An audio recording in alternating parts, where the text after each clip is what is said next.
Hey folks, Chris here with your intro this time. Unfortunately, we didn't record on Thursday because Ed had some last minute work come up.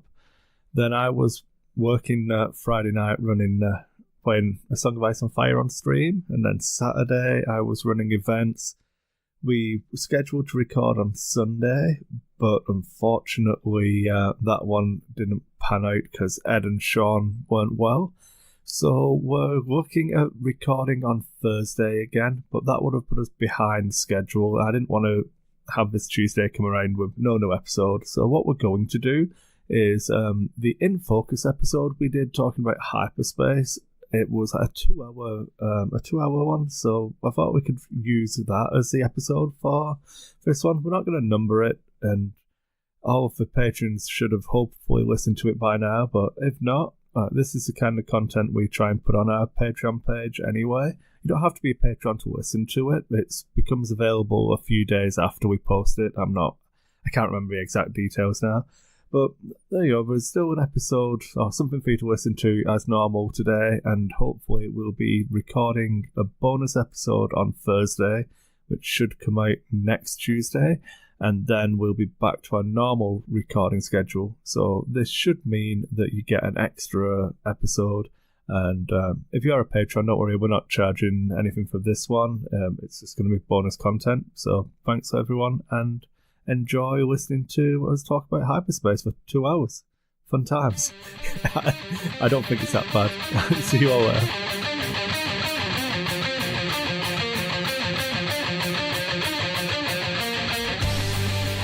Welcome to Lack of Focus, an X-Wing miniatures game podcast, brought to you by Dice 8 Productions.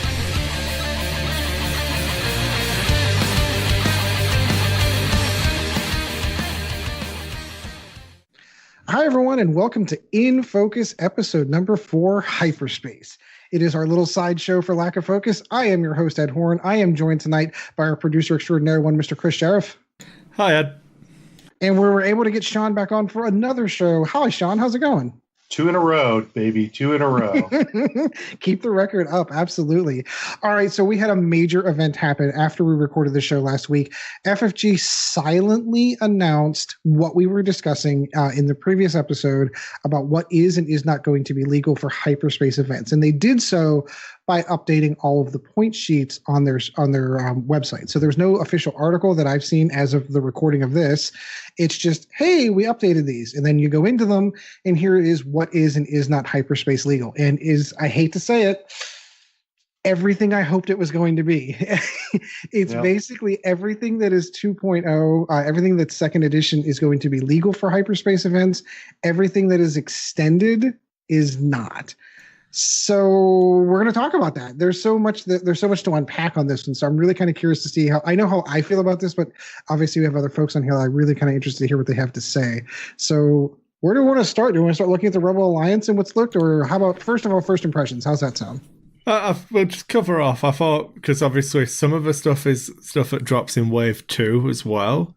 So like the strike, no, in fact, Wave 3, isn't it? Because the Striker is in Wave 3, and that is hyperspace for Imperials.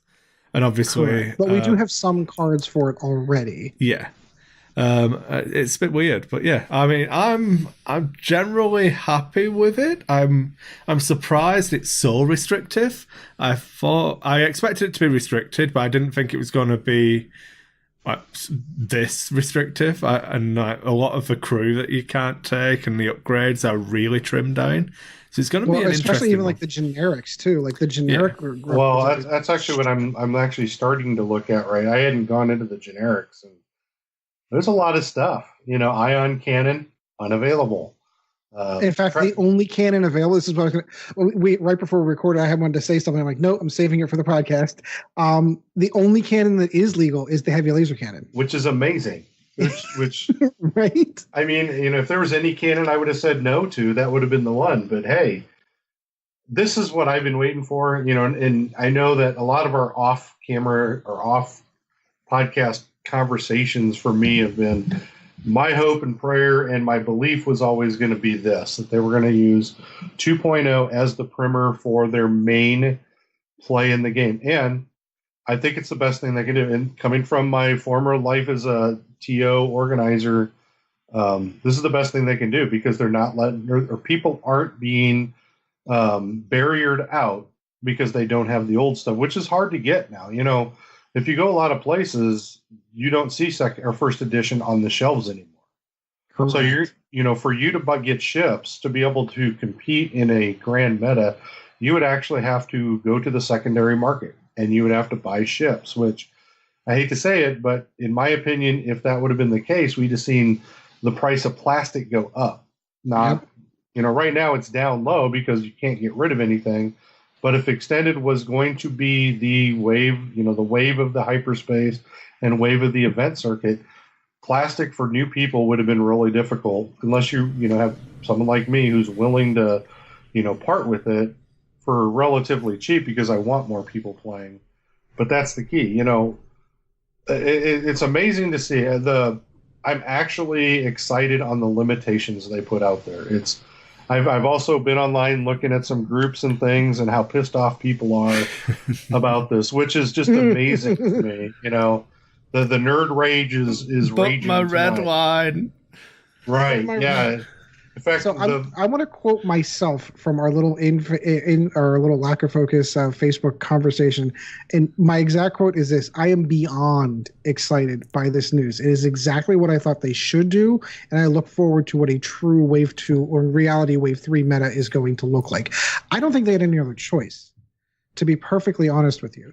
I think with I get the tip of the hat to the players that already purchased ships from the previous edition. They wanted to be able to maintain and be able to still play them. I do want to preface ahead of time, if you're a kitchen table player and you are not concerned about playing competitively in any way, shape, or form, this does not affect you in any way, shape, or form. So the other thing I just want to interject before we go too deep on Hyperspace. So this is Hyperspace, the format, which is for what used to be Store Championships, Regionals, and Nationals, runs on this format. System Open, which still has a qualification path to Worlds, is still extended. Right. So they announced that there was going to be 2 paths to Worlds. The extended side is your System Open series. Hyperspace is going to be the other side, which is your old Store Championships, Regionals. And I feel like System Open should be the fun ones. Like, they're not the hyper competitive, but should be the fun ones. And then Hyperspace is where they seem to be putting all of the balancing efforts and everything like that. When you look at the 2 tracks, like Hyperspace is where the gold's going to be. That's where you're going to get your templates and your dice and the cool stuff, and all the metal tokens and everything like that, So putting a limitation on it or creating a more a wide open environment, with less ships. You've created a wide open player base, but not allowing, all the bells and whistles. And that's a cool thing. I'm excited about that because, the league here in Omaha, they started out at 2.0 and then went on this extended track, which just drove me nuts because there was no avenue for second edition really to get in there and to play second edition lists because you're going up against extend. I mean, you can play anything you want. I get that, but you're really not going to be as competitive. We've talked about this on the show, that competitive avenue for newer players or competitive avenue for me, where I want the nostalgia of going back to 1.0, Wave 1, Wave 2, Wave 3, Wave 4. This is it. I am thrilled. I am like Ed. This is exactly what I was hoping for, and it's going to temper the game a little bit. Exactly. It's not going to be the wide open game that it was. It's going to be tempered. And if you want to play, truthfully, if you want to play extended, play your hearts out. It's just only going to be in a limited track as far as the events that you're going to have a chance. Now, I do have this, and I'm going to say this is I will be pissed at the end of the day if we get to Worlds and it's an extended tournament. Yeah, and they really kind of need to follow through with that. I agree with that statement. For me, this one checks all the right boxes for me on what the right answers are for the questions that I had going into second edition whenever they announced it.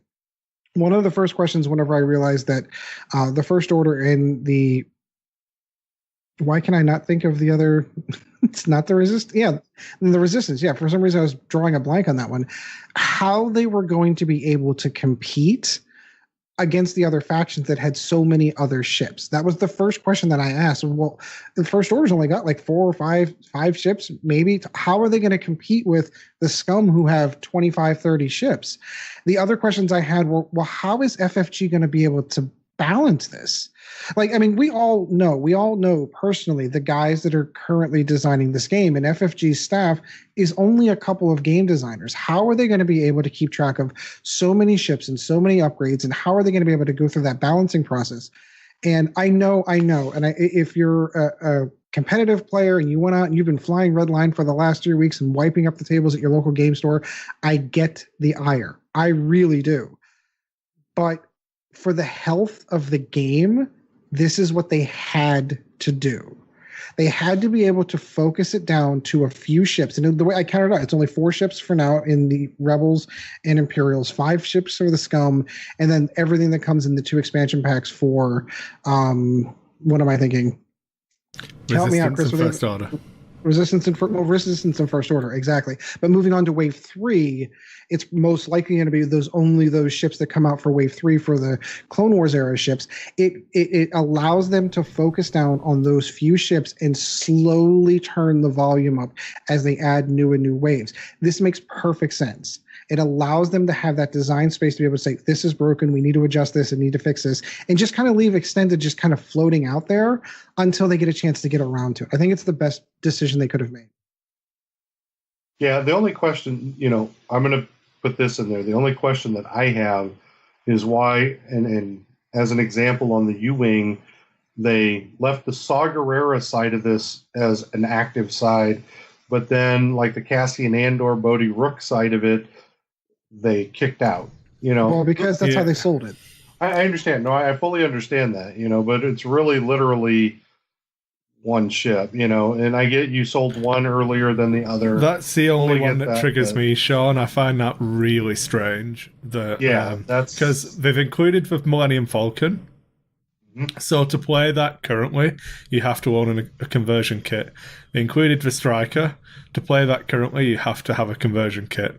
Correct. So if you're they've got Leia crew in there. Right. Leia crew is part of hyperspace.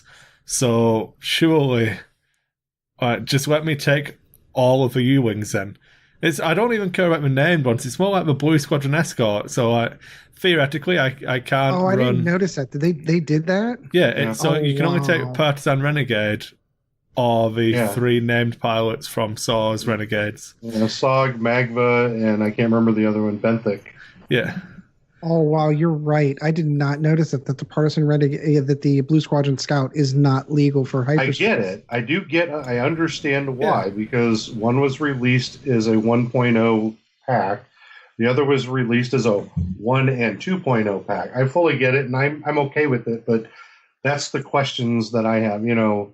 What made it so that, that ship there? But like Chris said, when you have other things like the modified YT-1300, well, I haven't seen one of those out in black yet on the shelves. So, yeah. But I get it. I do get it, because there has to be there has to be something available for player depth for the Rebels, and you could have really done it just with the U-Wing and held off to the next wave or whenever the YT comes out. Because, what people don't get, so, and I think, well, maybe, hopefully people get it, is that this list is going to grow as time goes on. They're not abandoning those other ships. They're just kind of waiting. They're waiting till they trickle out in black packaging. It's worth pointing out that there's not even, this isn't everything that's been announced, because the Striker is in there for the Imperials, which is being re-released in Wave 3. But the Z95 isn't in for Scum and Villainy, which is also being re-released in Wave 3. So come January, this could change again. Because none of the points changed in this. This isn't a big points rebalancing. That's still happening in January from all the information we know. This is just an introduction to the hyperspace format. So they could add more, and this is one of the reasons why none of it bothers me. It's like, Imperials seem to have got hit pretty hard with this, but oh well, it might change in January. If not, it might change in like March, April time. We don't know. So it's not worth stressing about. So a question I have, because Chris, you'll be more in tune with this than I am, because I don't pay attention to this anymore. When is the next hyperspace kind of setup come into play? Store championship or regional level? When does that start? Is that after the first year? There was. This is from memory. So the hyperspace thing's a. What was it? Wasn't it February? I think it's February to May, and then September.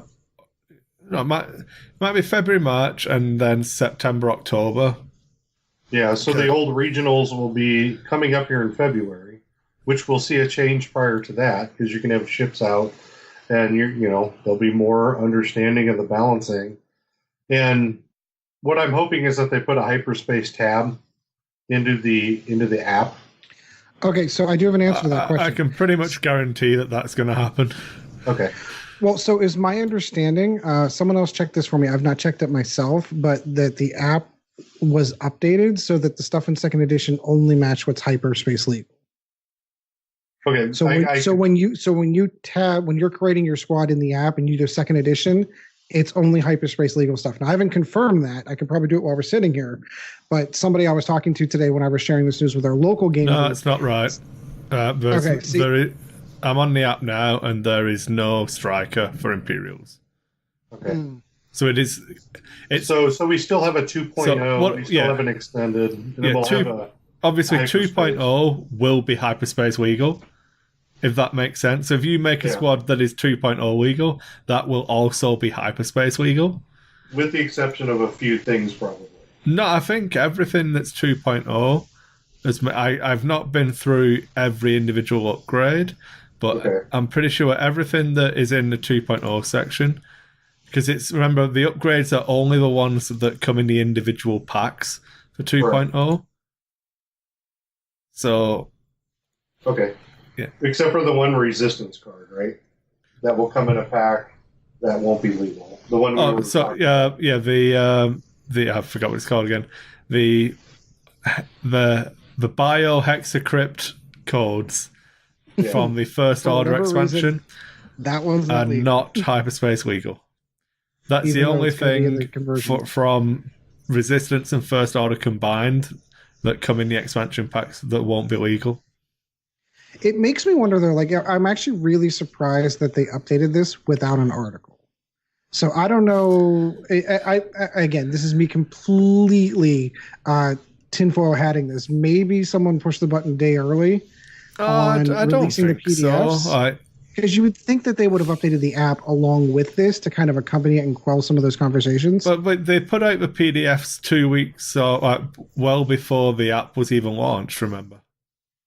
Yeah, but I think that was the kind of... I honestly feel like that was to kind of quell some of the conversations. Well, how much is this going to be? How much is... It was kind of giving people so that whenever they bought stuff that day... That's the same for this, isn't it? This is just to quell the people who are saying, how much is the modified TIE fighter going to be? How much is Kylo? Yeah. Yeah, that's a fair argument.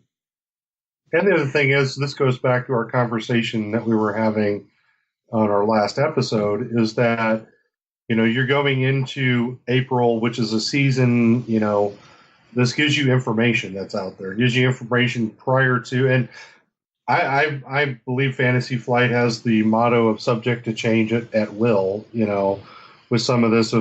If people are complaining, one of the things that blew me away for Empire is we won't see a Lambda shuttle on the table. Yeah, that was so surprising. Sad about that. That was the surprising one for the Imperials, in my opinion. Yeah, I wasn't as surprised as I was about the U-Wing split. That was the one that really got me. But the Lambda was pretty surprising. Yeah, because it's been a staple in X-Wing since it came out. But it's iconic, isn't it? It was a poster boy of Fly Casual, and it's iconic to everything X-Wing.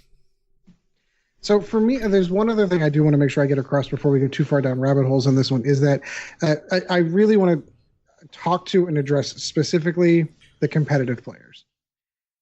I know this. I know this sucks. I know you're upset. What are you talking about? You know that I can still run Boba Fett with Fenro and a Skull Squadron pilot? Right? I'm okay, man.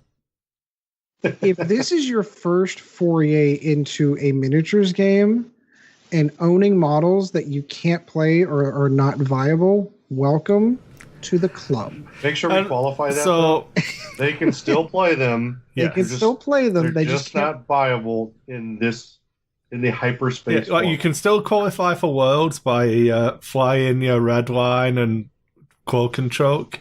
Like you can still qualify for Worlds playing that. You've just got to go to a system open. But you're not going to get all the alt cards and all the acrylic and the metal tokens. Oh. My point being, though, is like, Chris, I know that you did this. Sean, I'm almost positive I've heard you say that you've delved into some of the GW hobby before. But imagine one of the reasons why I ended up coming to X-Wing in the first place was I was really heavy into Warhammer 40K, and that company did not give a damn about competitive play in any way, shape, or form. Did not give a damn about game balance in any way. And it got to the point that it was so super frustrating to have to play against something that was clearly broken, and the company that manufactured the game didn't care, which is why I got out of it. And I came over to FFG and started playing X-Wing, and it was a refresher. It was refreshing to me to come to a company that actually cared, monitored the competitive circuits, and made adjustments.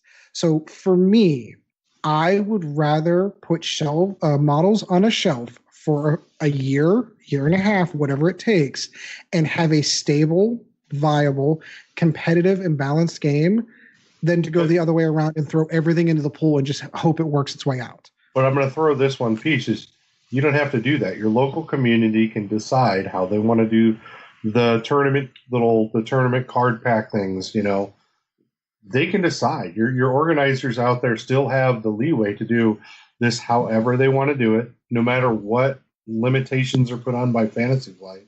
If your store has a tournament kit, which has, I believe now, 2 or 3 different formats in the kit. But I was reading the Wave 1 Deluxe kit stuff, trying to plan out my events, and I'm not following exactly what they say, but there's a quick build format. There is, I think it ticks all of the boxes. Yeah, you can play it all extended if you want to. Yep. This is only for Star Championships, regionals, nationals, and worlds.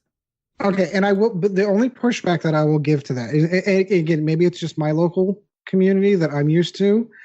The minute that this released, everyone competitively dropped extended from their mind and said, okay, so if my Path to Worlds, the most recent close to Path to the Worlds that I have is going to be Hyperspace, and that's where I'm going to get all the tokens, because if you are that competitive player and you're selling your stuff on eBay, or you just like getting all the bling, this is the game you're going to focus on. So as an organizer then, if you're the organizer of that league, let's say, Chris, you understand this, you can say we're going to play 2 games tonight. Every week, every league we played 2 games. So we're going to play 2 games. One of them has to be an extended game. The other one has to be a 2.0 game. Now, if people want to bring 2.0 lists to extended games, that's fine because that's still extended play. It's just how you want to do it, or there's many ways that you can incorporate extended into it. I kind of agree, Sean, but I would even go as far as to say that the players that you're talking about, Ed, are just playing wrong. The Deluxe Wave kit has got a massive amount of swag in it, and the money in that is for the Wave Champion, it's called, and the winner of that is the person who's got the most wins from your quick build event, and then your other 2 events. So it's really sorry, just let me clarify. So it's the 3 range rulers and a single plastic alt art card. The Deluxe Wave kits are massively expensive for $125 from memory. I think they were, which we did an in focus on them. So they're going to be 1 per store most of the time. So only one person's going to win these. And that can be in any format the store wants, realistically. The store can still run that as, we're going to give this to the winner of the extended event we're running. There is no limitation on how the store can run that. Let me frame it a different way then. Yeah. I know, Chris, your local area is a little bit more fun of the game kind of game store.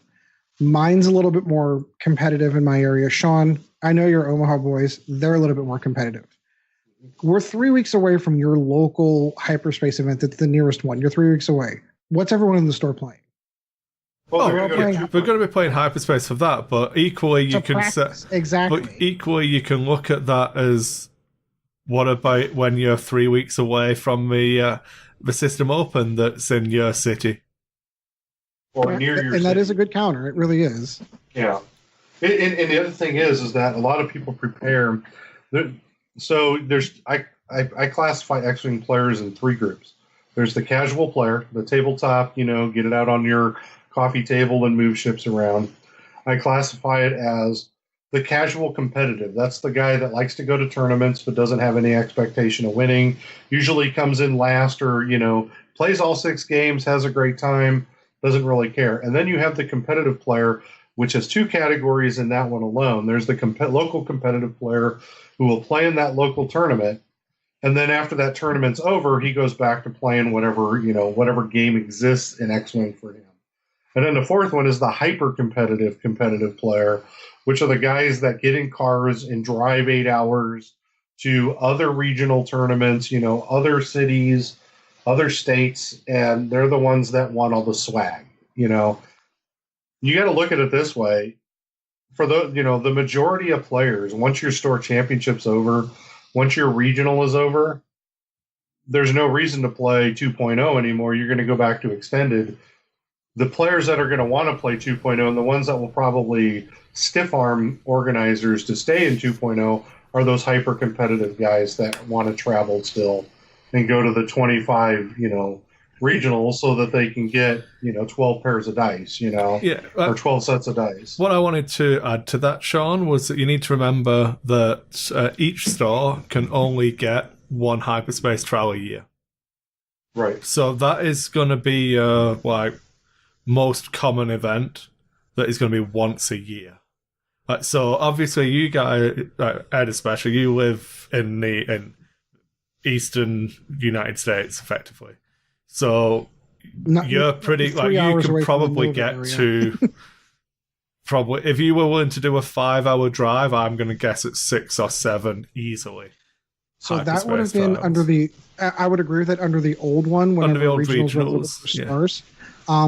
If the Hyperspace events are more spread out like they say there's going to be, and they're more like the store championship, kind of a mix between store champions and regionals, I bet you there's going to be a lot more. Yeah, probably. Yeah, that was me. Chad and I have shared many hours of stories of hopping in a van and driving 7 hours to Ohio to play in a store championship. And I just want to make sure I agree with Sean 100% that most people are trying to get the dice, they're trying to get the old art cards and things like that. I went because I liked the level of play. Yeah. I liked being that competitive player. To me, I never sold a thing. I still have all the swag I ever won. For me, it was just a personal level of achievement to say, I want to put my brain against your brain and see if I can beat you. That's all it was ever for me. The swag was nice, but... So I just wanted to continue my point. So, I'm sorry. No, it's okay. My apologies. So if we, even though it's effectively a regional level event in that's... Well, the kit's actually more expensive than a regional kit, but that's like the level of competitive gaming we're talking about. But it's got... If we run it on the availability of a store championship, how many store championships could you get to? Oh, in Omaha alone, like 5. Okay. If I wanted to travel within 8 hours, truthfully, probably 15. Okay, so that's 15. There was a year that Chad did 24 store championships in one season. So that's what we'll call it. We'll go 20 then as a good in between number.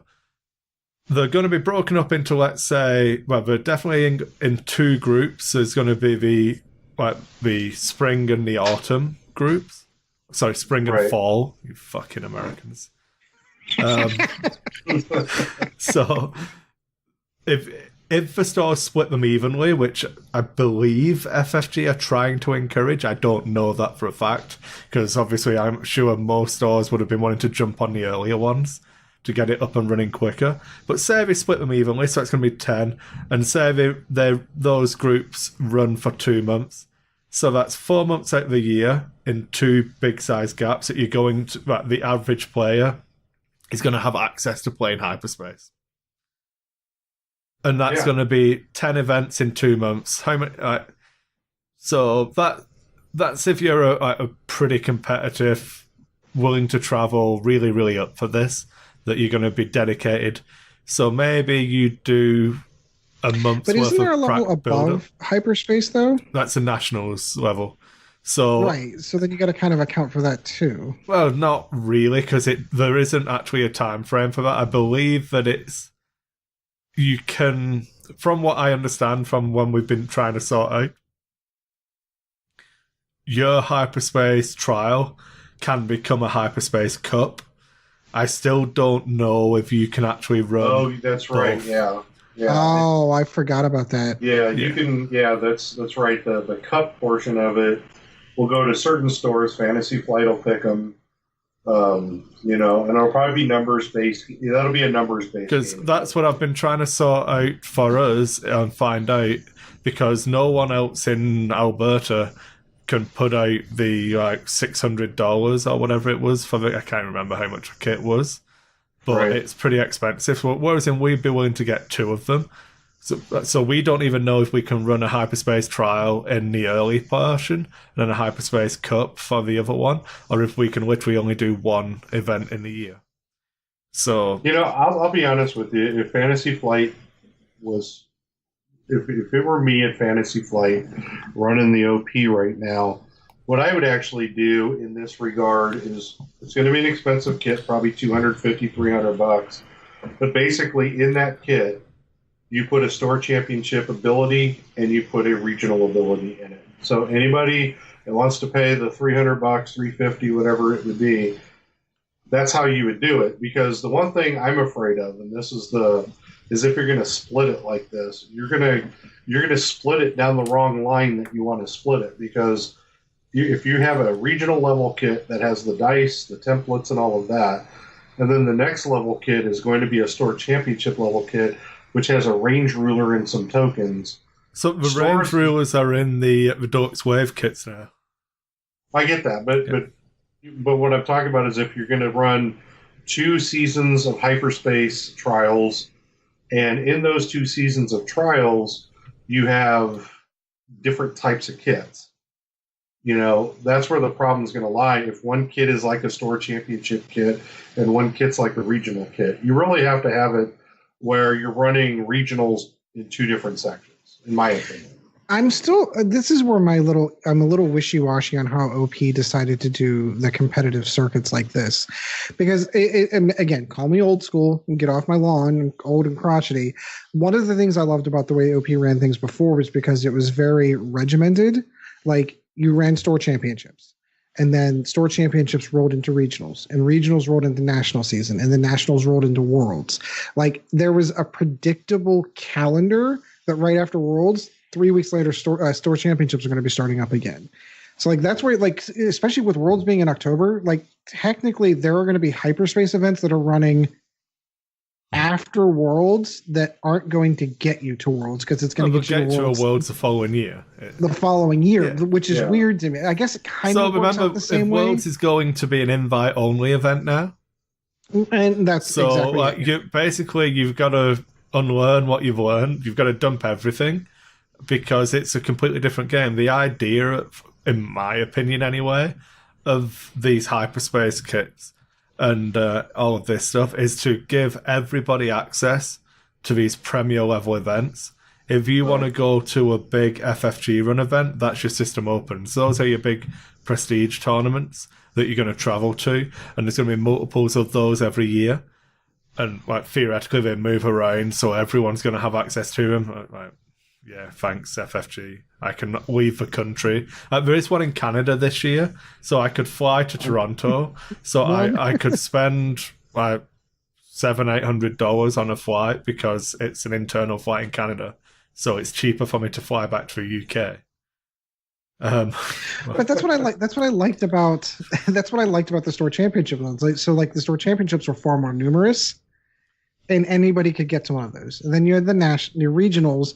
Yeah, that was probably a little bit of a drive to get to one because there was only so many throughout the country. But you could get to that one. Then maybe if you really felt the itch, you can get to a nationals and then worlds. But if it gave you a regimented season, do you know what I mean? Like something you were playing towards. I honestly believe that once everything settles down, you will have the deluxe wave kits will be what was the equivalent prestige of a store championship. Right. And you'll be getting them every wave, so there'll be more of them. And you'll have 2 seasons. You'll have 2 seasons, yeah. Well, so as in, that's separate to the hyperspace stuff. So this is every wave that comes out, they're doing a deluxe wave kit. So wave 1s should be being played at the moment. December was it'll be January now probably. We should be seeing the wave 2 deluxe wave kit. So March time we should see the wave 3 deluxe wave kit. So every wave that comes out there'll be a store champion for that. So you're OP's hammering you with competitive level play events. If there's anything they're adding more.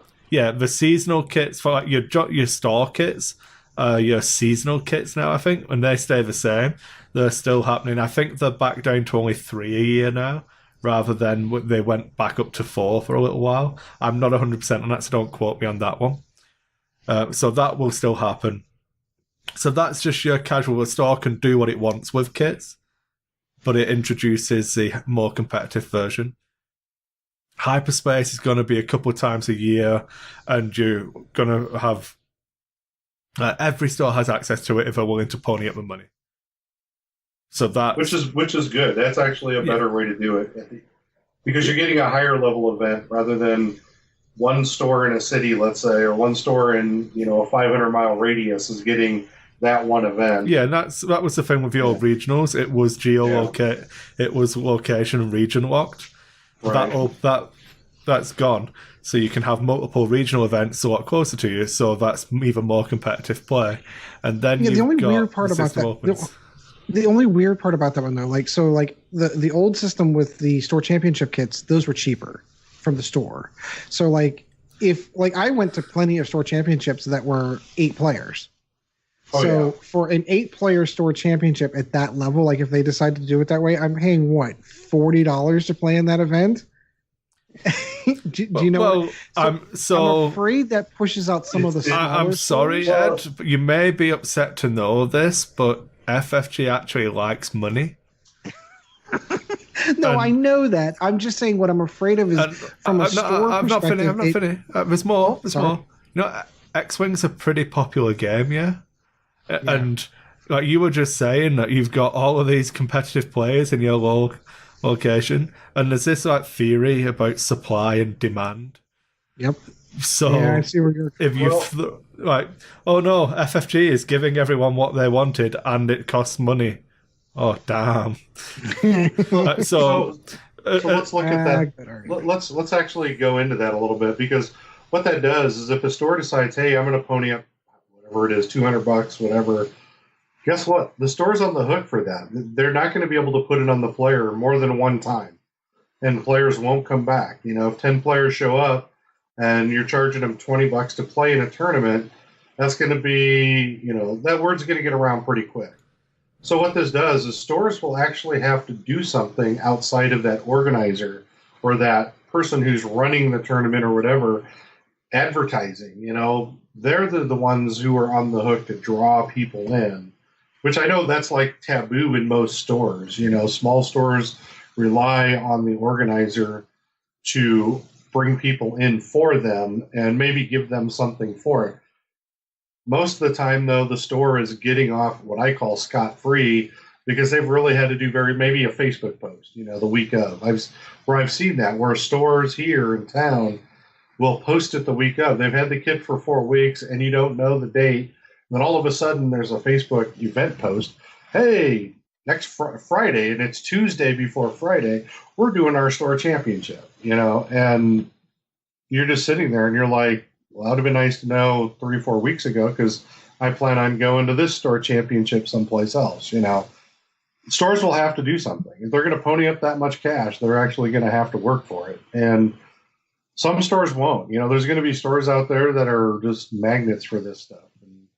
Oh yeah, no. Your average game store that can hold 20 players, they'll sell that out. They're not going to. I'm honestly, we played a store championship. We went up to Ohio one time. They capped out at 8 because the store literally didn't have any more space to play, and it was in the winter. Like I was told that if it had been in the spring or in the summer, they might have put tables out in the, out in the sidewalk outside the store, and if they had to spill over, but they literally only had 8 spots. Right.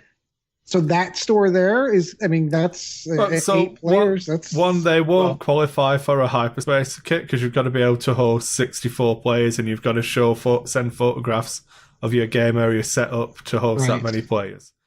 But there's nothing stopping them from actually getting a venue or whatever like that. But as an aside to that, the store should have a relationship with their player base. As an example, we've got our Imperial Assault Store Championship coming up. I think it's either this weekend or next weekend. I can't remember now. But Imperial Assault's been on a decline. We weren't going to get the kit. The players said, we really want the kit. I was like, well, we'll get one, but it will be up to the community to cover the cost of it. Like we'll pay for me to run it, so we're not gonna, we're not looking for extra money on top of it to cover my wages or the playing space. So I'll be running it, but the cost of the kit is divided between the 4. Like if only the 4 of them turn up, it's $20 a head, and if they had the choice, but the community made that decision. It wasn't the store forcing it on the community. Yeah, but I don't know that. I think I see it a lot. So because there's so many stores and everything around where, we have one store in town that a good example is they'll have I'm going to say a non-Star Wars game. I'm trying to think Game of Thrones where I went to a Game of Thrones tournament and there was like 8 people there or 10 people there. Well, in the kit you got like 300,000 cards. And they gave one card to everybody. They charged us $15 to play. They gave one card to everybody. Now the top tier people got the prizes that are supposed to go to them. But then they have a stack of 50 cards or 40 cards that are left that aren't passed out in multiples, to people. That's the thing that drives me crazy is because you have stores that put the burden on the player base because they bought the kit. And then they choose, and this is just a local store here that does this, then they choose not to give it all back to the community after you've paid $15. And what you have to do is they have 2 stores, and this is what pisses me off, is they have 2 stores, so you have to play in their second one to be able to get the cards, because they hold all those cards to the second one. So they're kind of locking the community in to have to go do that. But it happened. It happens a lot. So I wouldn't always give out all of the X-Wing cards because I knew I'd be able to give them out at future events. But Game of Thrones, we give everyone a play set. So we've had Game of Thrones events where 4 players have turned up. Right. So everyone's getting a full play set of as many of the different cards as I can give out. Right. And because this is my player base. What am I going to do with them? Yeah, I mean, your next best bet is the store putting them on eBay, which is breaking the Fantasy Flight rules to begin with. Mm-hmm. And I'm not going to go there with that part of it. But with X-Wing, that's the only worry that I have, which the stores that Ed's talking about, the stores that won't be able to really, the 8-player store, they still have an avenue, though. Like Chris was saying, they have those kits that are happening 3 times a year where they could buy into those and then run multiple events, bring people in, charge money, which will cover the kit over 3 events, and they'll be fine. They'll actually potentially grow their player base and those types of things.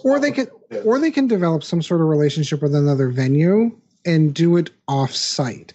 So like one of the store championships that we played at a library because the guy that owned the store also happened to have a good relationship with the local library, and he just rented out space, or was actually given the space for a day to run the store championship in the library's basement. And there were 35 people down there. Right. So even though his store was a little hole in the wall that didn't really have any area to actually play, he had developed a relationship locally with someone who was willing to gift him a venue to do that. So it is possible for them to do that. But like you said, like it's going to be, the onus is going to be on the store to be able to get that to work. Yeah, I mean, I've done ITO'd how I met a guy, Marv Cole, who we had a club in town. How I met him is they ran their store championship at a VFW. Yep, I've done that too. I've done that too. And it was because one of the members of that club was in the VFW. They got the kit. And, that was the transition between where we were at initially in Omaha. We went to that club, and then we ended up at Sparta at the end of the day. That's the thing, is there's many options. You just have to be willing to suck it up. Hopefully you're not paying for it if you're a small store. Hopefully you're paying minimal dollars for the venue because you're just jacking up prices on players if you are. But at the same time, it's just, stores have to have big boy pants right now. In honesty, Sean, I feel like if a store's upfront and honest with the player base and the community, yes. Like if I put an event out and I'm going to be paying for a venue to do it, and I say I charge $50, like $50 US a head, and this is for somewhere in between a store championship and regional level event. So, it's $50. This is what you get. This is why we're charging it. We make zero. I don't think that is going to turn some players off. But I feel like most adult gamers would accept that, especially if that's the only event you've got. It's when the store, like you're talking about, Sean, where if a store is getting you to run an event, you're not getting paid or compensated. You're in fact penalised in that you're not playing in the event now. Right. And they're getting your services for free. You're running this event for them, and they're charging like double the cost of a kit, and then not converting that into gift cards or store credit or whatever, and just pocketing the money. And I accept that is some stores' business model. OP support is a large factor of some stores staying afloat. And if that's what they've got to do, that's what they've got to do. But again, be open and upfront about it. This is a bit, it's massively lack of focus tangential now. But that's why we're doing it this way. You know that you know your own community. I know, as an example, of the Infinity community I've built in Calgary, or helped to rebuild in Calgary, I've just been upfront and honest with them. It's like, if you guys are all playing here, this is what I can do. This is what it is. I can charge this much and you can get this back. If you want to pay more, I'll give you this. If you want to pay less, I can give you this. Right. I find as long as you've got the open and honest communication with the different people, and it's like, I'm upfront with people. It's like, can we play late tonight? It's like, well, it costs $50 an hour to keep the lights on in the building. So can you play late tonight? What are you as a community doing to cover the cost of my wages to stay in the building and keep the lights on?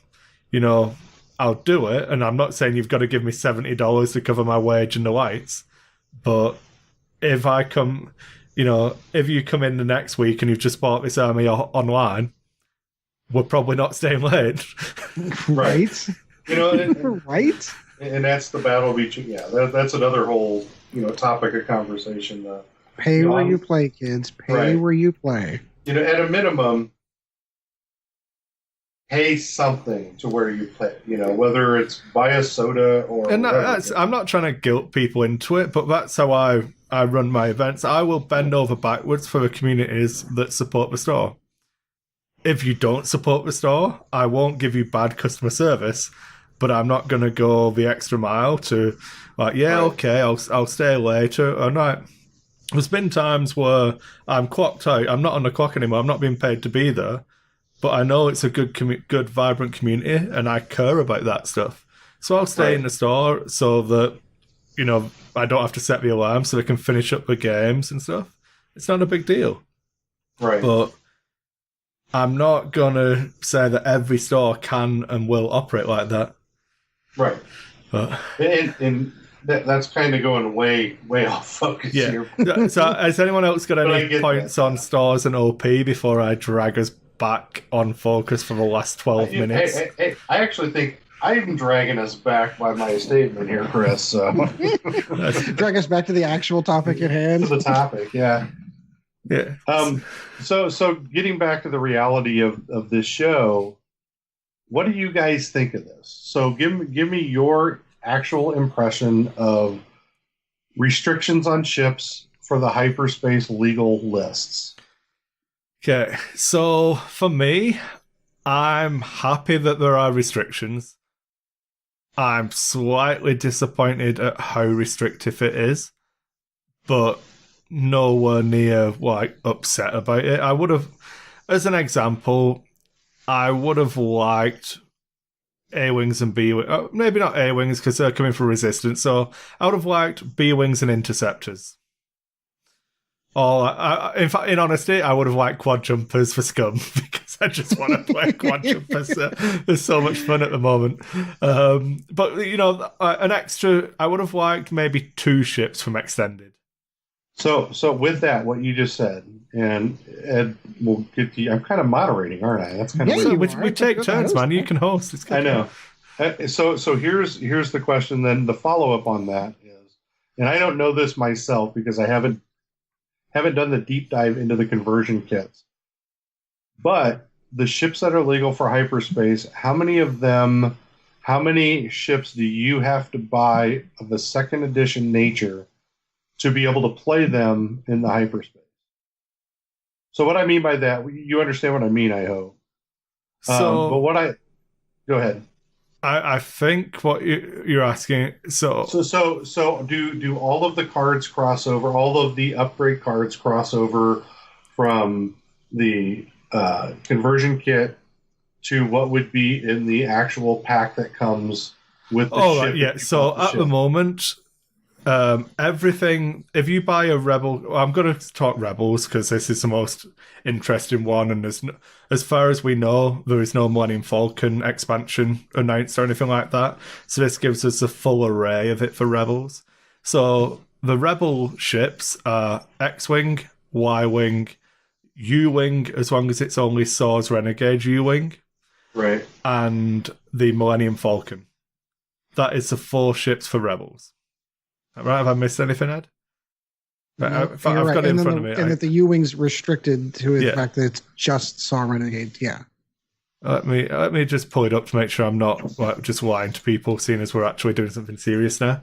Mm-hmm. So we've got the BTLA 4 Y-Wing is hyperspace legal. That's 1. We have the T-65 X-Wing. We have half of the U-Wing and the Millennium Falcon. So yeah, those 4 ships. Of those 4, you can currently buy the Swords Renegades pack, which gives you the U-Wing and the extra X-Wing for those cards. The X-Wing pack, which gives you all of the other X-Wings that aren't in Swords. Y-Wing, or you can buy a Rebel conversion kit. Rebel conversion kit doesn't give you anything from Swords Renegades. So you have to have Swords Renegades. Yeah, that's the only box you need to have if you want to be able to play all of it. You need a Rebel conversion kit and Swords Renegades, and then you can play the Rebels. Okay. And the starter set, sorry, because you can't. Luke Skywalker is not in the conversion kit. Well, yeah, you kind of needed that. From the Imperial side of that, I know, Sean, you're kind of on this one too. The TIE Advance is legal. Everything comes in the conversion kit there. The TIE Fighter is legal. Everything from the conversion starter set is needed for some of the TIE Fighters. Correct. Right. And TIE Reaper. which obviously you have to buy the Reaper for, which means I need to go buy one now because it's the only one of the only legal ships. Yeah. And then the Striker, and I believe that all the pilots are in the conversion kit for the Striker. Yeah, the only way to get the Striker at the moment is conversion kit. Wave 3, it has been announced that it's coming in Wave 3. Right, but you can't, so you can fly it as is right now. The only thing that I don't know is the generics. What do you haven't mean by gone generics? Through, like the generic upgrades themselves. Okay, so I can tell you what comes where now. Like as an example, like the Tempest or Storm Squadron. No, not the generic pilots, the generic upgrades themselves. Oh, okay. So for example, every R2 astromech is legal. I'm pretty sure those all came in the starter set. I don't think they did. I think one of them only comes in the Rebel and Scum conversion. I can't remember which one it is. HLC comes in the fire spray or any of the conversion kits. I'm just going down them now. Yeah, Informant only comes in conversion kits. Oh, no. Is it in the Reaper as well? I can't remember now. I don't own one, so I'm going to have to go buy one. Perceptive Co-Pilot is only conversion kit. Tactical Officer, I think, is in the Reaper. Navigator's conversion kits. This is just from memory, so I might be wrong. Cononets are currently conversion kit only, but will come in the Striker pack in Wave 3. Mm-hmm. Protons and Seismics, I believe. Those are all in the conversion kit. Protons and Proximity, I think, come in the Fire Spray. Seismics, I think, are conversion kit. I think. So for the most part, you have access to almost everything just with the conversion kit alone. Yes. Correct. The only thing I noticed with the exception of you do need a core set, and you need one anyway for damage deck and everything else. All of the force powers only come in the conversion in the starter set, except for hate, which isn't out yet. Which isn't out yet. That will only come in the first order conversion kit, I imagine. Which means that to run Darth Maul crew and be able to put hate on Boba Fett, I need to buy a first order conversion kit. But this is where my concern is, though. So we'll get into this in a second. But if hate is a generic and I can only get it in the first order kit, this gets us back to that model where I have to buy ships for a faction I don't want to fly. So that already exists. And if you want to fly 000 in Scum, or if you want to get the Darth Maul crew card. But I would secondary market. Yeah, I would point out that none of that stuff is legal in hyperspace apart from hate, and I believe only Kylo Ren will be able to take the dark side ones. I don't know. In fact, Vader must be able to take it. I don't know. It's weird how it's... I've not seen the actual card, so I don't know what it says, if you know what I mean, but... Yeah, you're gonna buy the first order conversion kit because it's just stupid good. Of course. So so Ed, getting back to you. So what's your impression of the announcement for the hyperspace legal and what's not legal, and stays now in the Legends version of X-Wing compared to Disney's Legends for canon? My response to that is it feels good to be right. Because if we recall correctly, when we were first evaluating second edition, this is exactly how I felt that they should do it.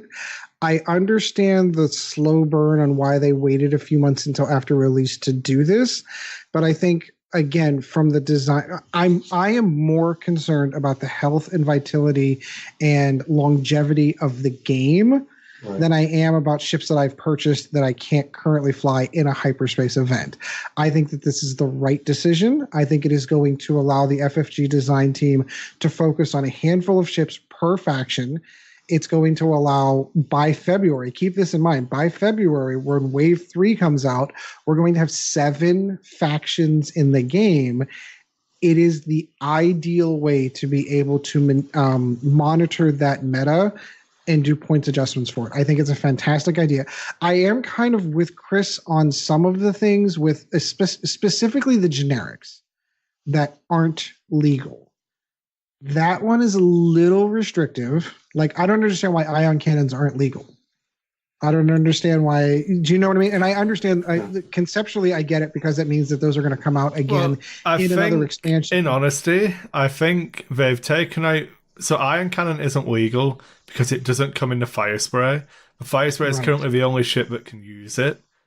That is actually in hyperspace. So if I make ion cannon legal and you want to play at hyperspace, you've got to buy a fire spray and a conversion pack now. Right. And you might be buying a conversion pack to not own any ships just for cards. That's a good argument. That's a good argument. Okay. And that's the best way to do it because the barrier to entry is much lower than, your barrier to entry now, if you really want to make it that way, is just buy ships. With the exception of black boxes. In black boxes, with the exception of the Saws Renegade type situation. So the Saws, I believe, has been confirmed to be getting a repack to just have the 2.0 cards in. So once the initial batch, predict that was going to happen. Yeah. Once the initial batch runs out, that one will be getting reprinted straight away. It's not like the other ones that are waiting. They will not reprint the 1.0 portion of it, right? And it will go in the black packaging. I think I'm going to double check while I'm talking, but I think it actually shows like that on the website.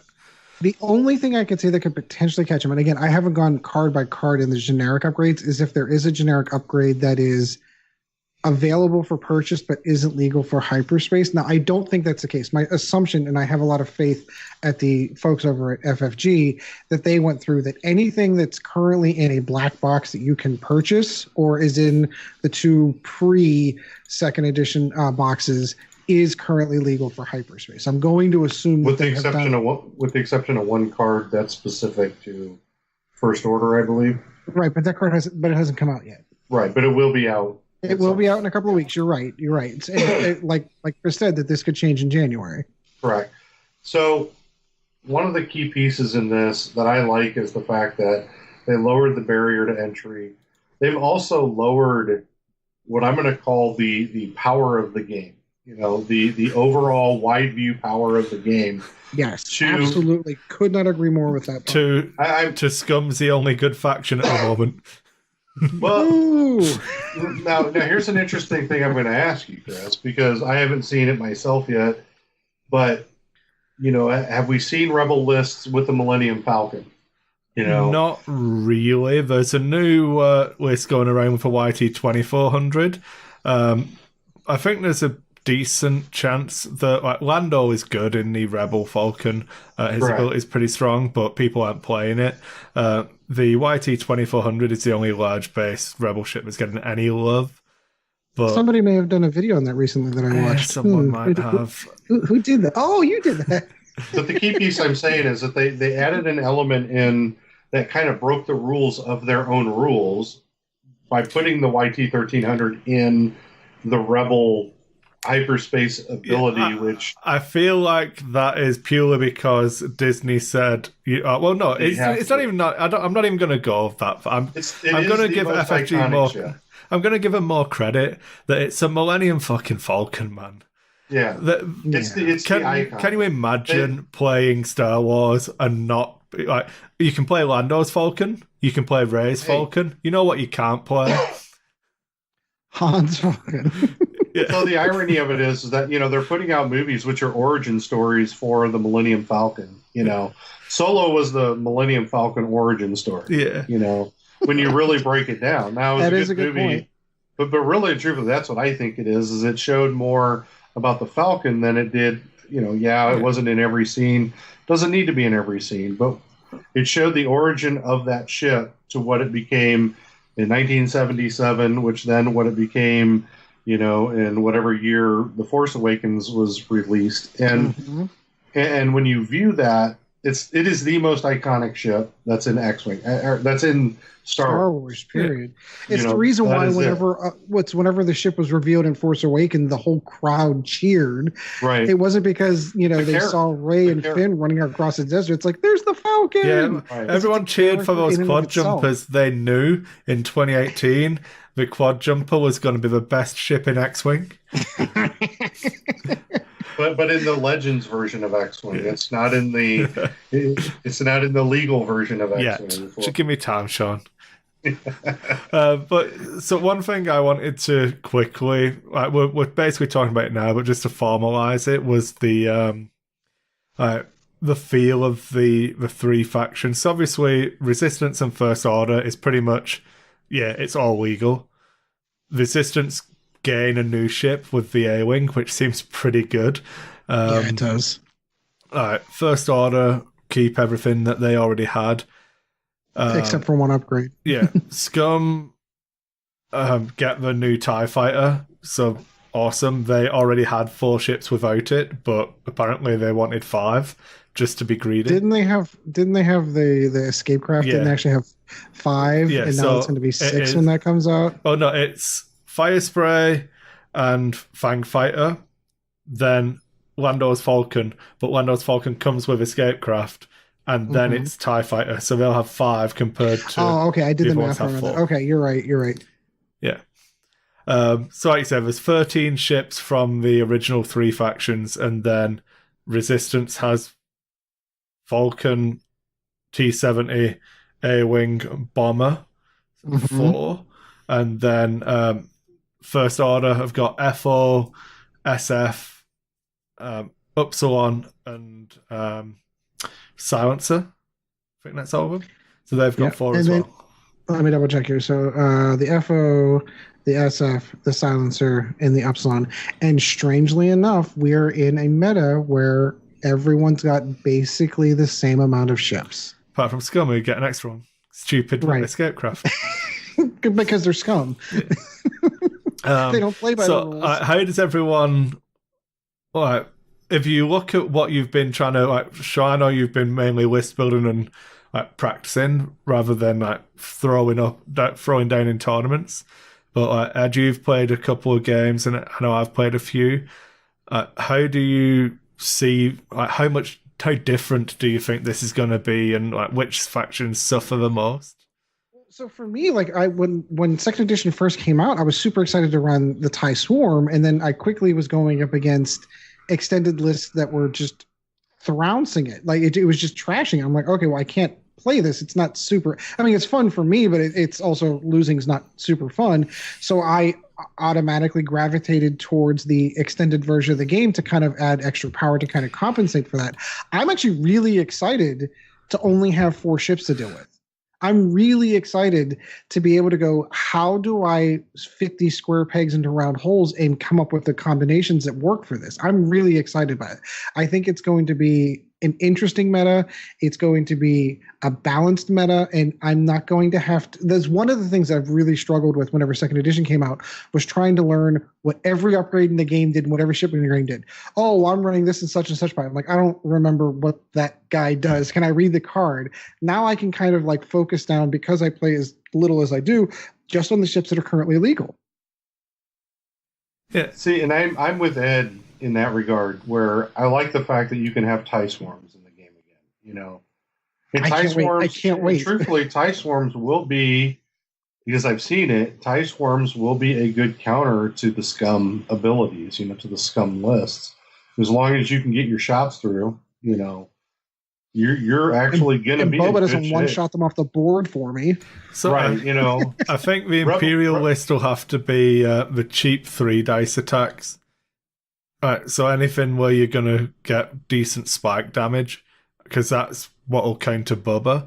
And then you're going to have to worry about how you kill Kylo. So it's going to be an interesting rock, paper, scissors, I think. There will be. You've got answers to Supernatural Vader can beat Supernatural Kylo, but probably can't beat Fenrau and Bubba. And then you're not accounting for the Alpha Strike from a Rebel Protons. So there's some good options all around, I find. Well, I think, like you mentioned, the rock, paper, scissors is going to be more interesting in this.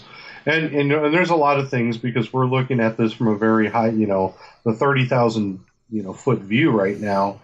But there's going to be a lot of things that people are going to come up with that just aren't coming out right now, that aren't the top of the because they were abandoned, because right. or Extended was there and it was just better. Right. And the concept doesn't exist yet. You know, a more viable ship list than they ever were when they were, you know, first the 33-point fire sprays for the Imperials. I think that they're going to be a viable. It's a lot of dice, you know, a lot of dice, and you have 6 arcs you're shooting out of with 3 dice at a minimum on each arc. So if you play it right, I think that you can compete with any list. You're going to be very stripped down. You know, it's not going to be a funk, which is great for me. That's why I want to play it. Generic upgrades so stripped down. I mean, you only have a handful to deal with anyway, so it's not going to notice the difference. From a high level meta perspective, I don't think it's worth judging Hyperspace at the moment. No, because whilst we've had what is eligible, we've not had the January points rebalance yet. Right. So everyone, this is my initial thoughts as well, is holy crap, I can still run Boba Fett with Marauder and Han Solo, and my list, you can still, the good scum list, the non-Drea Swarm good scum list is still there, but everything else is gone. Right. Yeah, I can run my Strikers and Reaper, but I can't take Sloan, so it's not a Sloan Swarm anymore. I can, I suppose Rebels, everyone's running Wedge and Thane, so you can still do that. Well done. But the big Imperial boogeymen of Chalk and Cloak Whisper, or Sloan on Whisper, or Sloan on the shuttle, and the fact that the shuttle's stupendously efficient, the Swarm for Strikers, Redline, and or even double Punishers with Trajectory Simulator, all of that's gone. And whilst you could. One of the things I thought initially was, the double Punisher players are just going to move across to the double resistance bombers, because they can still take Trajectory Sim. It's the more expensive base, they don't have the supporting ships. You can't take a Chalk and Cloak Whisper with your resistance bombers. So, and ablative plating doesn't exist. So if they throw a bomb at the front, they're going to take damage themselves and stuff like that. So yeah, you still have similar play styles available, but it's going to be a different feel apart from Scum. And that's specifically Boba. Yeah, that's why I'm hopeful that the January points rebalancing removes that as a viable option. So here's my last question. I have to ask this question because I was thinking about this earlier today. So now that we understand what hyperspace legal is, will we ever see, and this is just a question, you know, we're going to kind of look at this as in the future, give prediction. Will we ever see a YT 2400 in hyperspace legal?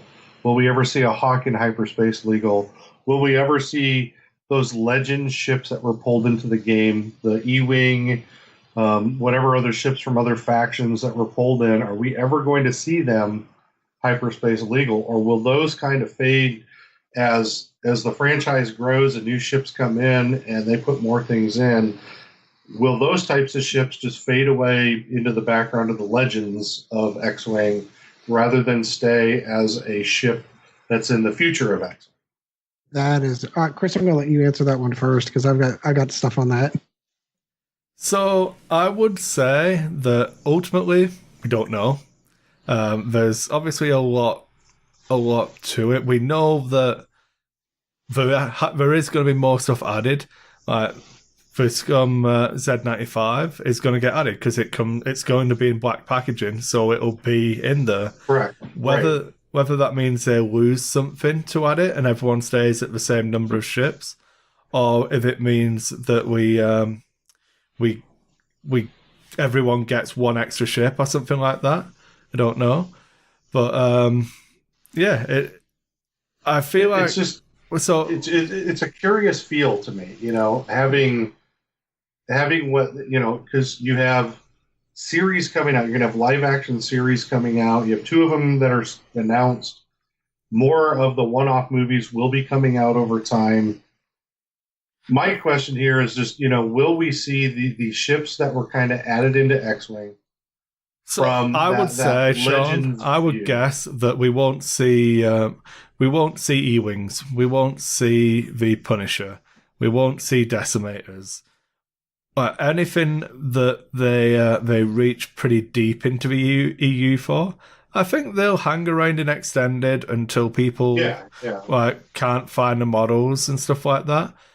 But that is if X-Wing does what all miniatures games do and goes into a third edition in 5 or 6 years' time, if it's X-Wing 2.0 in 12 years' time, yes, we will see everything again.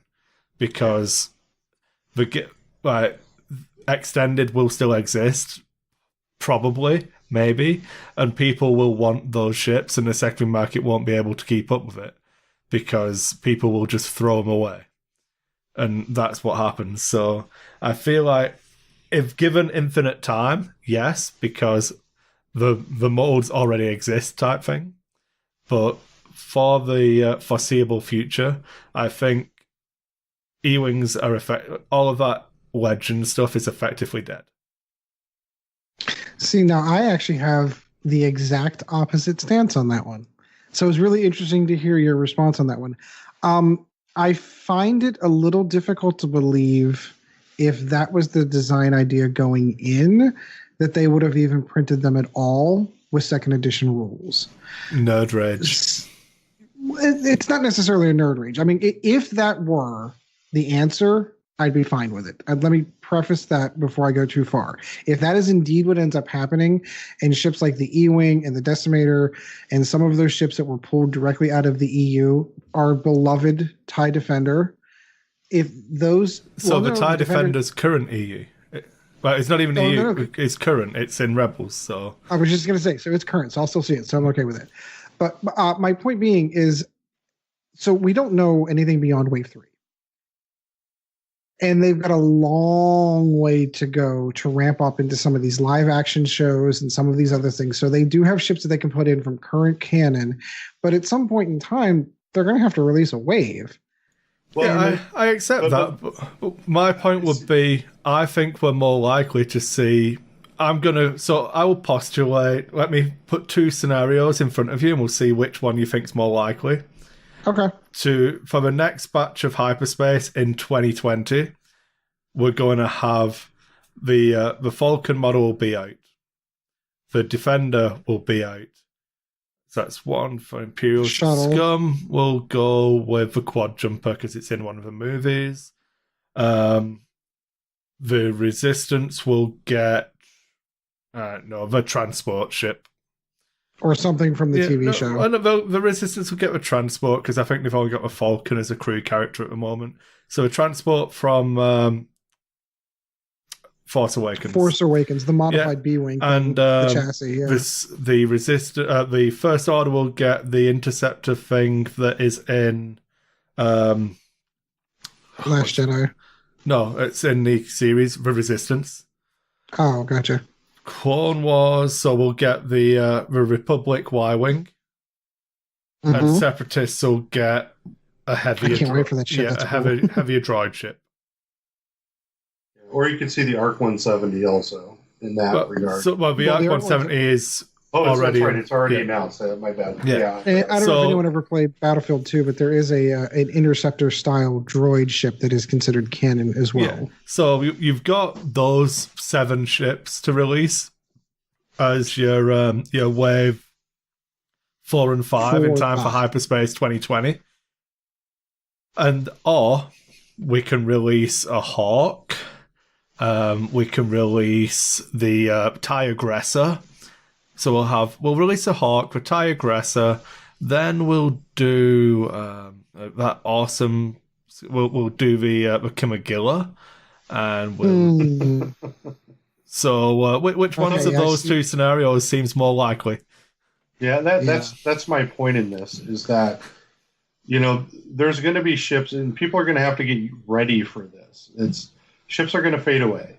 It's just going to be it's the nature of all miniatures games to begin with. Not everything that I played in Warhammer Fantasy in the 90s existed when I played in the 2000s. Why would you take Space Marine Mania's Calgar when you can take Primaris Calgar? Yeah. It was like 17 feet tall in comparison to his 30 millimeter base Calgar from before. Yeah, I remember that. And that's my whole point in this is that because you still have to have the room slotted in for the VCX 100. You have to have room slotted in for all these ships from all the stuff that Disney's piling into the market.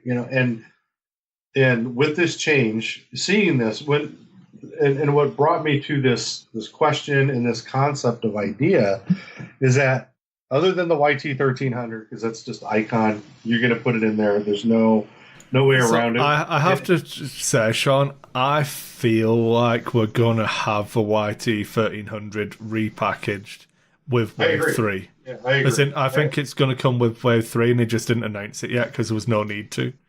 Because and it can be based on the last movie too. The episode 9. That's when I think it's going to come out, is when we see episode 9. That's just my personal opinion about it, because it was a Wave 2 ship originally. It's going to be a much farther Wave ship down the line. But that's fine. That's just the one unique situation in all of this. What I'm saying is because currently Rebels don't have a ship released in Wave 2 or Wave 3. So I think they actually do, and it's the Falcon. We've just not been told yet. Correct. But you also have to look at, you have a whole U-Wing cast that you're going to have to release, because you have a movie in there that has a U-Wing and all these people, all the upgrade, the pilots and everything.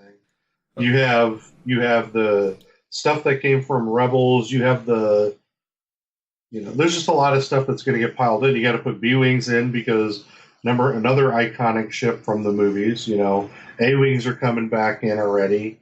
B-Wings, you're going to have something with those. So the big thing I'm getting at is that you're only going to be able to release so many ships a year. If you have 3 wave releases a year of ships, you're just going to start seeing these other ships fade away. The Hawks, and I'm repeating myself here, but the ships that I brought up, the Hawk, the E-Wing, the K-Wing, the K-Wing's another ship that's out there. That's like a lot of Rebel ship actually get hit. There's some. Yeah. Don't tell Wade Pache that he will cry when he finds out the K-Wing's being phased out. Yeah, but that's what I'm saying is that seeing what's legal in hyperspace and seeing what's coming out, hyperspace legal is going to mean something. And I think what it will mean to me, at least because I'm answering my own question here, is what we'll see is, and what it will mean to me is that ships that progress forward and ships that are in the Disney era, I think we'll see, other than the icon ships from the 3 original movies. Everything else will have to fade because there won't be enough design space in the future to be able to put everything in, unless they create a pack, unless they create a Legends pack that's legal in 2.0 that would bring. I could see a squadron pack for each faction, like they have announced for Separatists and Republic. The Republic. Yeah, that would be the only way to do it. The only other pushback I'm concerned with on that is a lot of the scum ships, like a lot of the bounty hunters and stuff, never ended up in a movie. So there's the bounty hunters did. I would say that's a good argument. Yeah, you're going to. There's going to be a priority, obviously, but number one was Boba Fett. I would guess that they do the IGs because they're in all. But I don't know. It's hard to say because the IG lore is, more than the reprocessed coffee machine from the cantina scene, which is what the IG is, the head of the IG. And there really wasn't much. I think for Scum and Villainy, they're going to have to, because it's Scum and Villainy. It's the bounty hunters. It's the dregs of that part of the world. Or that part of the universe. If you think about it, Scum's already ahead of everybody else. Like I said, they've already got 5 ships. They're going up to 6 with the Z. And then you're like, okay, what else do we need? you can pull from Resistance, the animated series.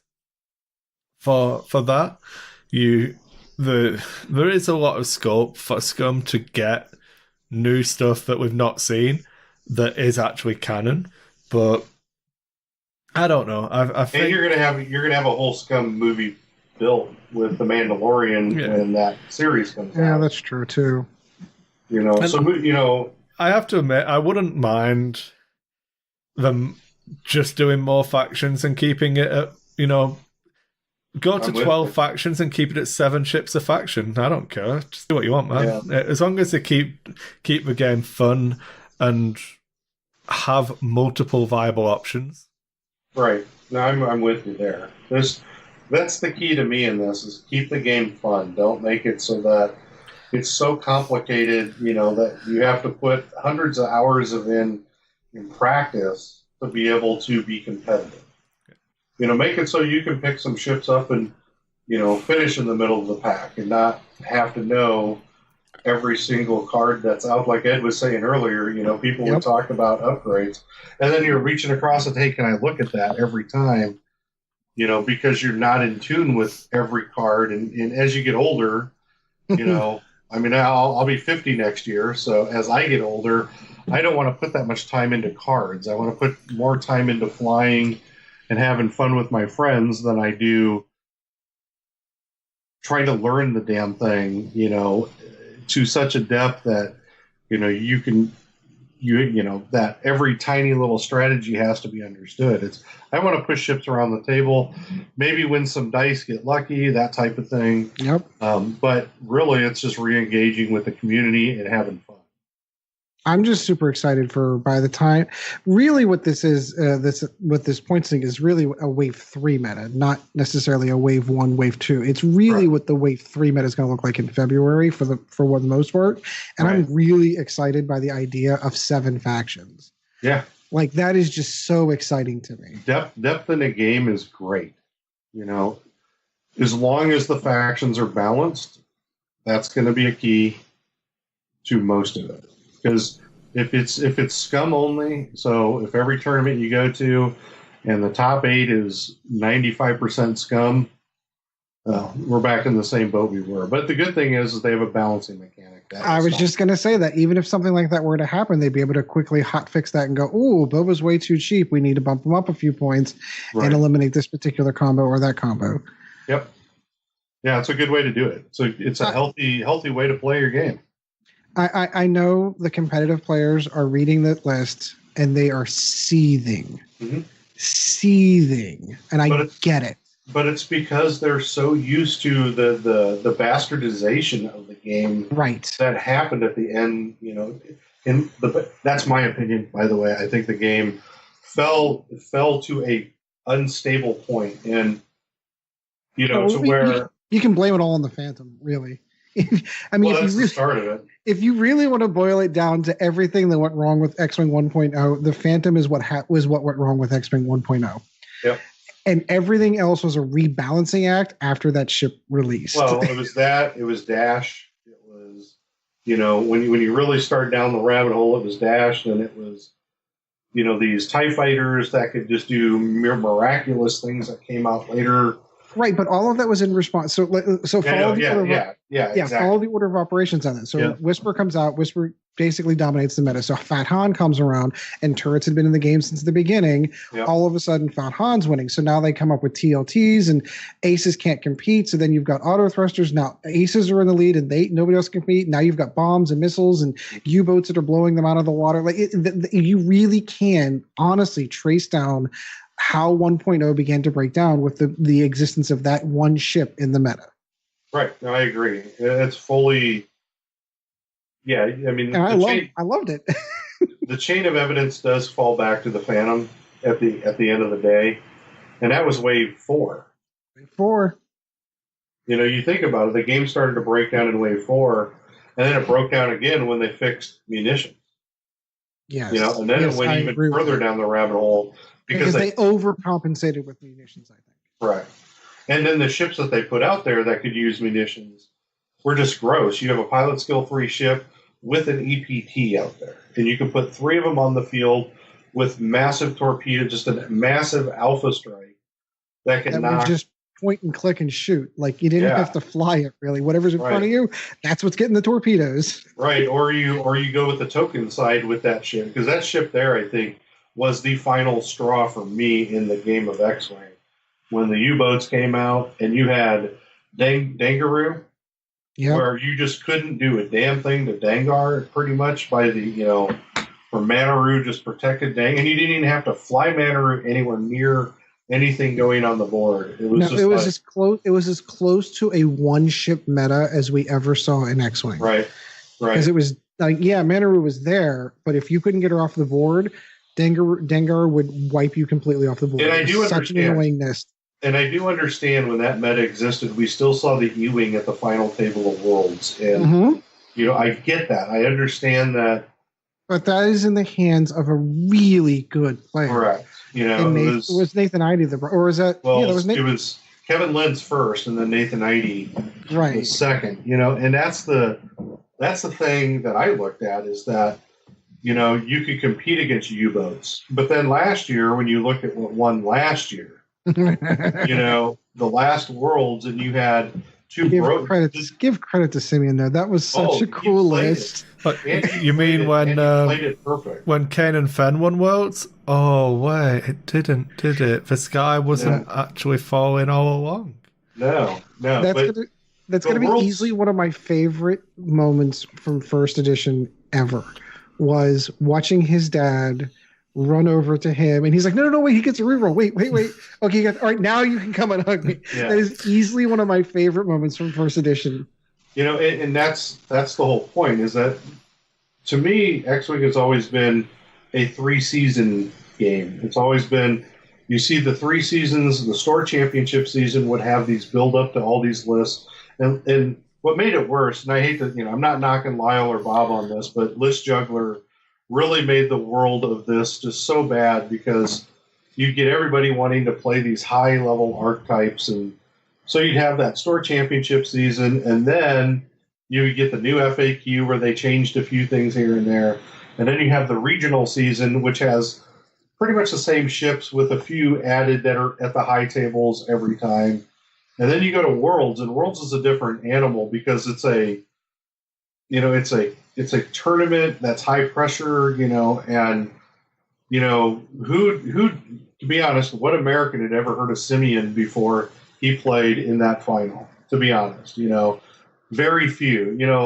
The Canadian Brits that we know probably knew him. I feel like that's an American problem, not a Simeon problem. I agree. I do agree with that. With the majority of the game, though, is the majority of the American game is played in America. There's not many people that go. You only have to look at the Coruscant stuff and the fact that as soon as no one from the States won, it was a meme tournament that no one cared about anyway. We weren't even trying. I agree.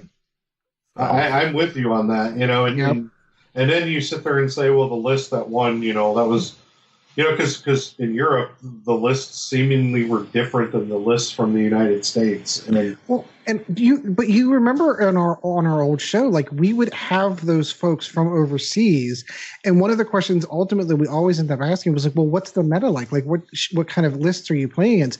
And they were always playing against like these wonky lists that I remember at the time being a competitive American player going, well, that list doesn't sound any good. How is that getting to top tables in your local meta? Because their meta was just very different. They played very different.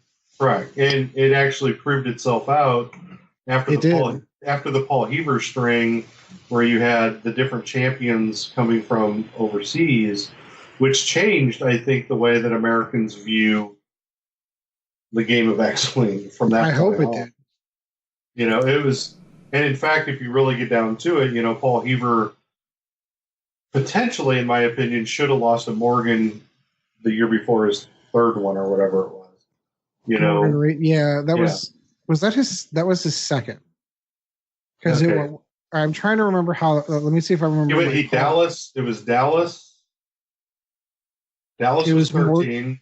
It was Morgan Reed, because Morgan Reed ran a Whisper Mini Swarm, and that was the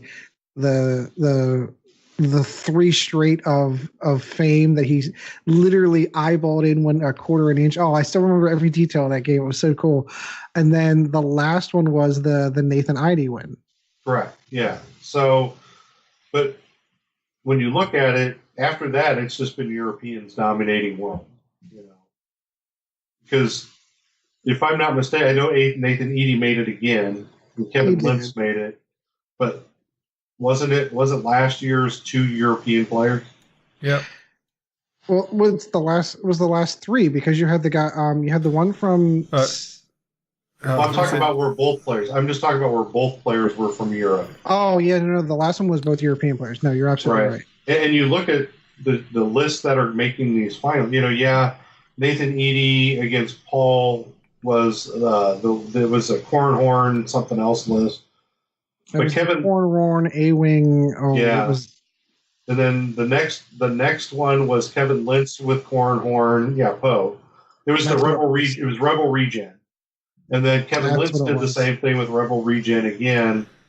And then we saw 2 Europeans, and that to me is where and who is winning the Open Series. You know, I know that those are not exactly the most realistic tournaments, but it isn't an American winning those tournaments. So if you're an American looking at this game, you're saying, they just pushed the reset button, maybe we can gain dominance again.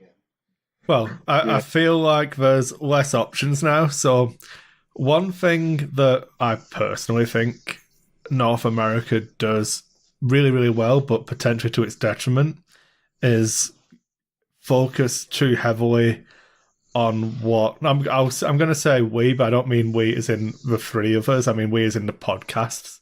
So, right. And it's like the insistence that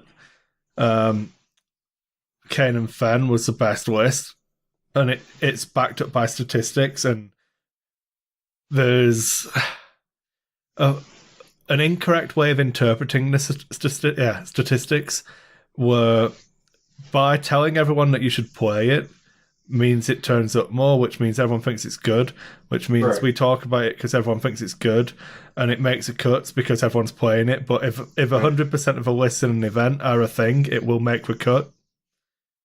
You know, and it's like it's a self-fulfilling it's a chicken and the egg type thing. Absolutely. And then all you need to do is a tiny European meta to go, they're all playing this one 50 billion point word based ship. Be a fucking shame if it just flew off the table, wouldn't it? Oh, what's that? You're Ioned? Oh well, sad times for you. Sad, you know, and that's what he did. Yeah. He meted the meta with that list, and that's why it was such a huge win for me to cheer that on. But but if you look at it, if you, and I'm going to massively generalize here, but if I say to you, okay, your Kane and Fenn list, I'm going to beat it with 2 tractor beams and 2 ion cannons on a 2-ship list. It's like, well, you'll never kill it. I'm not going to fly near a board edge. You think I'm stupid? It's like, okay, well, I'm not going to give you a choice. your consistent damage output of like 4 hits a turn from him is irrelevant because I'm going to be at range 3. Oh, you don't want me to be at range 3? That means you're flying towards me. Mm-hmm. That's just speeding up your demise. Right. Yep. Yeah, exactly. And there was loads, and I'm not trying to take anything away from Simeon. He did a really, really good job. And I'm not trying to take anything away from all the people who listen to what podcasts say. And ultimately, I don't think necessarily that it's 100% the list anyway. It's definitely the player. I agree. Completely agree. The list can't save you. I will fully admit that I am probably a choker. I could take the best lists and still lose in the top 4 because I just I can attest to that because I've seen you in the hotel room just pissed at yourself because you blew a game. You know, our Imperial Assault Worlds moments, you know. Yeah. Where you're just in there beating yourself up because you ended up like 4-4 or whatever it was, and because you had games won and still lost. Yeah, and You know, and it doesn't matter how good the list is; it still comes down to execution. So, like, absolutely. I know that there's been a lot of like banter aimed at like people who made it to Coruscant through flying Miranda and stuff like that. It's like the people still won system opens, and yeah, they might have been flying Nim Miranda, but they probably had to beat lots of Nim Mirandas to get there. Right. And Yeah. it can't all be a 50-50 coin toss. There has to be some skill there to cross that hurdle. But anyway, Right. Well, and I think we're now like I think 37 minutes past where I wanted to end. So okay. I was Well, going to well, say, and like, if you want to finish the point you were going to start, Ed, and then I was going to see if you had one question, because obviously I asked a question, Sean asked a question. So I wasn't sure if you had a hyperspace related question as well. But finish the point you were going to make. Sure. I think the biggest example of it, the list can't save you, it is skill, is the 3 Paul Heaver string. I know that I am guilty of Heaver worship myself, of the X-Wing Jesus that he is. But to me, that was the best example of it's the skill of the player and not necessarily the list. Don't get me wrong, Paul came with very innovative lists each time he went, but it was still him going through every other player to get there.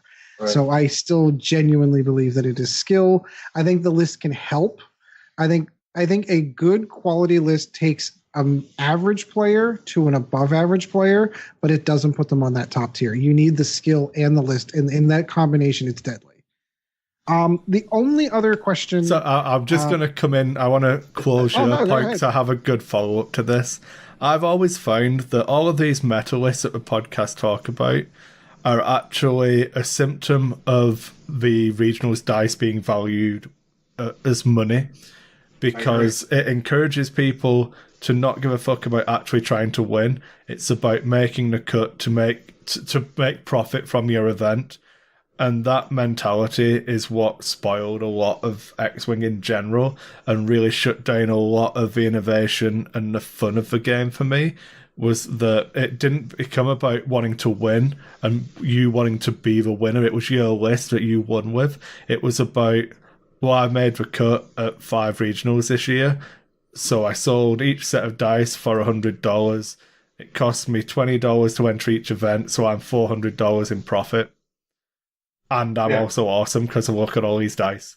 And that's the big problem that I found. And that's the perpetuation of these consistent lists. And that's what it does. It will get you into the cut without actually that much skill. Yep, I tend to agree with that. Which is why I still have a sour point for the Roanoke 8 that held out and said, no, we're just going to take auto draws. No, I'm actually... I love that. I'm okay with that. Yeah. Well, I'm okay with it, but it coming is from a Magic background. Yeah, but it is a symptom of that mentality. That's a symptom of a poor TO. Yes. Yeah. Yeah. If 8 players can all ID and make a cut, you fucked up running your event. Yes. And be all end all of that story, bad TO. I don't even know who it was, but I would tell them to their face, not in any spiteful way, but they must know that it was their fault that happened and just didn't have the balls to put themselves in front of all of that public hate. If that had been my event, IDs would still be in the game because I would be taking the heat for that if I'd have made that mistake. Yeah. And I'm not saying that I'm infallible as a TO. I probably would have made the same mistake again as well, because it was to do with a number of drops that changed it, I believe. It was, correct. A combination of the buys and the drops made it so that was actually possible. And I would have made the same mistake as well, but I would have put myself in the firing line before I put my players in the firing line. But correct. And that's the way I would have done it too. Number one, they wouldn't have been able to ID, unfortunately, with me. I don't care about the rule, just because if we're going to get to that point, because we had talked about this on a show, actually. We did the week that happened. I ID'd the week before. Me and Calvin ID'd the week before. Right, and we had a conversation about the ID, and I brought it up. What happens if 8 players ID? And then the very next week or a couple weeks later, that happened. And, at the time, I even said it. You even said it, Ed. I don't remember what Chris's response was that we would say okay because of the magic background that we have, because that's how magic works. Mm-hmm. But well, and because they were playing within the rules. Correct. We disagreed with the rule. But I'll bet you anything, if those dice weren't on the line, that would not have been. No, that would have been an issue. Then they ate it. If it was for range rulers, the world wouldn't have exploded, because there was that sidecast group. There was a group of people outside of the people that played in that tournament that actually railed against those guys, and most of it was because of the fact that, well, if they would have played, my friend may have made it in because he may have won. One of those guys would have, that crap came up, we saw it from the prominent people in the community, where just that explosion came in, and that's actually what made that a problem. And if it wasn't for the dice, because that's really at the end of the day what that was all about, was dice. It wouldn't have been as big of an issue. Don't take this the wrong way, Ed, but how many times did we used to talk about regional season? And I mean, I'm guilty of it as well. But all I care about is getting some dice. Yeah.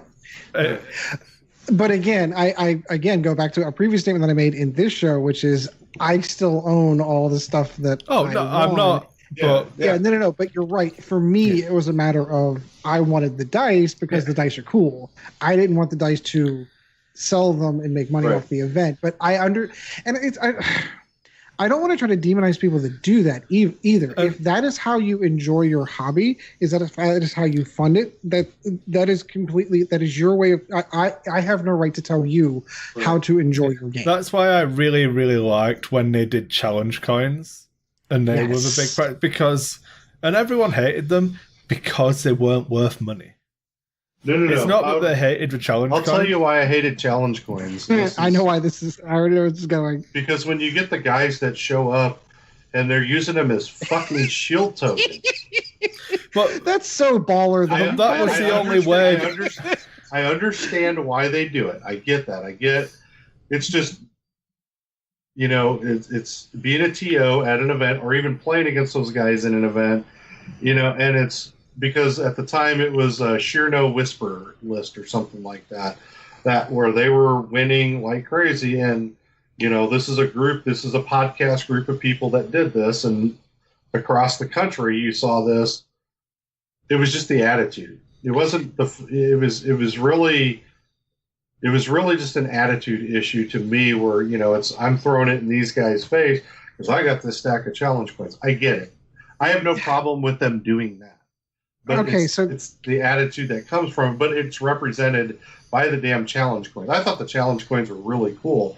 And I had actually made a suggestion to Wade, about the time, when I was still heavily involved in all that challenge coins would be cool. And I'm not saying it was because of me, but it's just they went the right way with them. I liked them. They were cool.